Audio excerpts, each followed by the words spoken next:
Takulandirani ku AMTV Malawi kuchimake kwa nkhani zenizeni. Ngati nkhani imeneyo kuno kulibe, dziwani kuti nkhani imeneyo ndi yabodza. Ndithokoza kuti munatipasa nthawi yanu ndipo mwatifotokozera matsatane chilichonse chimene ine mukukumbukira. Sundiziwa ngati muli ndi mawu ena.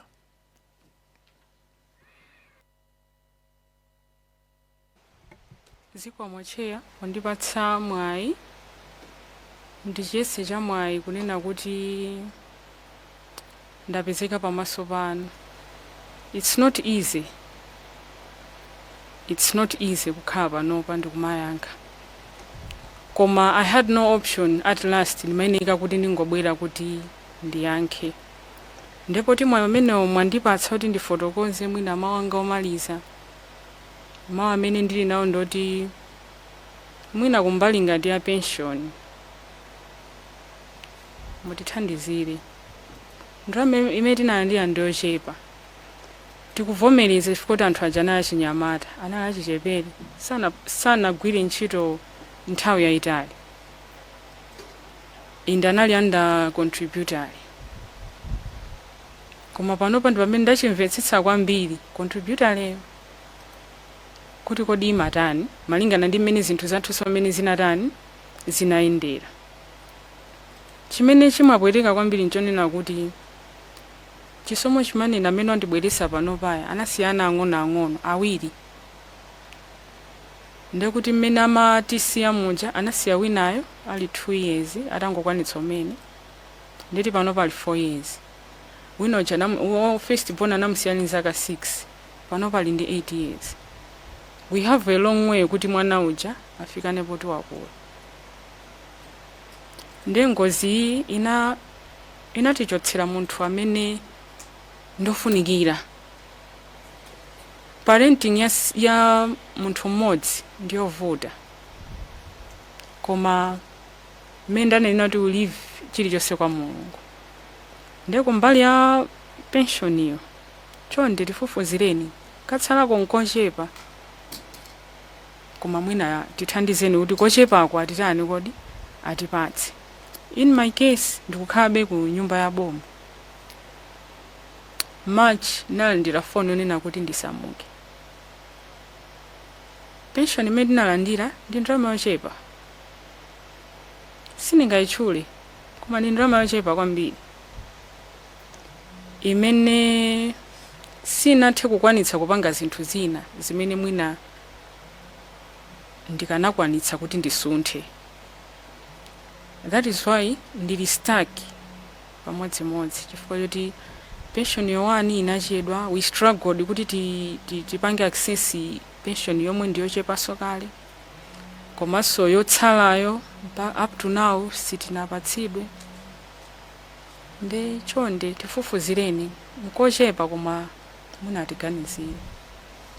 Kumbali ya graduate sindichimvetsetsa, koma through you tifufuzireni kuti kodi acontributory ife zimatani, tizimvetsetse zabwera pamutu pathu ndi tizimvetsetse bwinobwino kuti tikamapanga hearing ija zikhati kudziwa basi ndekuti ndimene zimayeneka kukhalira, komabe apapa timakhala kuti siri kumvetsetsa kuti kodi zimatani.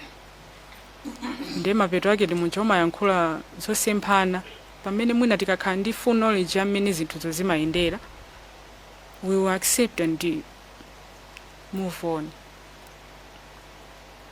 Mawu amene nganene ndi amenewo. Timathokoza kuti kumbali ngati ya skulu ya ana timathokoza madamu through SKC Foundation.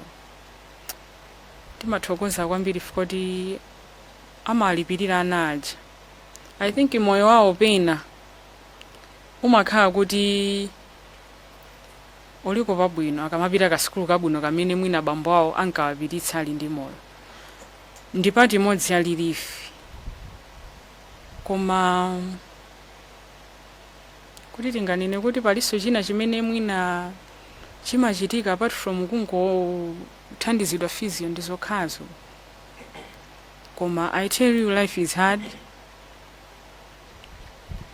Anthu aja they were providing. ine ndikunena kuti anawo ndi ang'ono, ndakutchulira ndi ma ages ndi ang'ono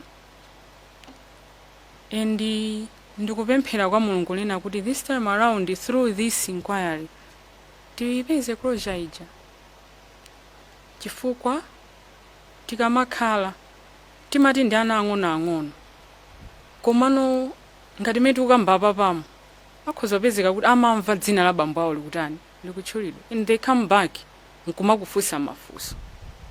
It's my prayer kuti this time around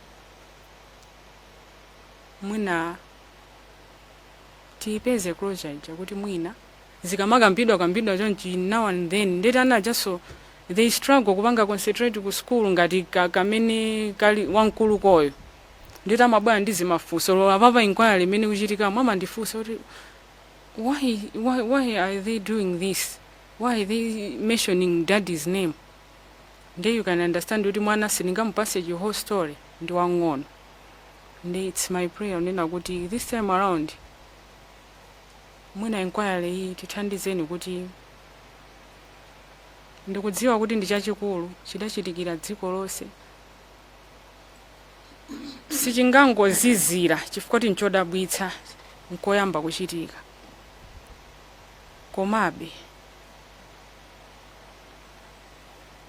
komabe chipezeka kuti mwina anawo ambano kukhala ndithu samamva koma papa ndi kuti ndi daily chisomo chimaneni lemo ndi ananja makhala kuti izi chisomo wa dad is this ndi umakhati anaso chikwapanga ngati ne wankulu ndikubalalika ndeti mwanaso ali ndi mafunso ambiri amene silingakwanitse kumpatsa. Ndi kumbali ngati ya welfare amene ndaneneramo ndi mmene momwe ndithu cheya zikomo kwambiri tithandizeni pamene tanena kuti tithandizirenipo zikomo kwambiri.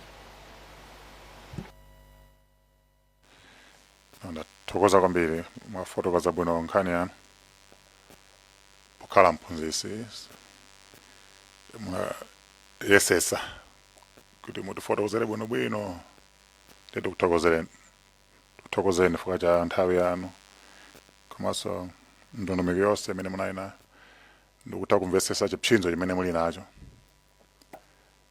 Aliyense amene abwera pano afotokozanso za chipsinjo ndikuziwa masalale amene aziphunzitsi malandira komanso kunabweranso nesi kunabweranso wina amene apanga za business geni ife tiyesesa kuma recommendations athu ena ndi ena kuti tipange advise boma kuti iunikireso kumbali ya welfare kuti achite mwachangu. Koma zikomo kwambiri fwa chakupezeka kwanu mwalimba mtima. It wasn't easy. Titokozeso apongozano pokuperekezani kutakhala nanu zatipasa chithunzi china kuti zimene mukuyankhula suti mukuyankhula nokha koma zochokeranso kubanja. Ndi tikufunirani zabwino tungangane kitsogolo manipasa chilimbikiso fa cha chikhulupiriro chanu monanena makhulupiriro a Mulungu kwambiri so tisafoke ayi koma tiyangane kitsogolo.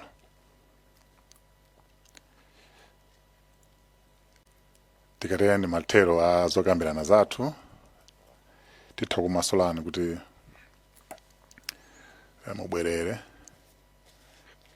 zikomo kwambiri. Zikomo kwambiri cheya ndi nyumba yonse zikomo.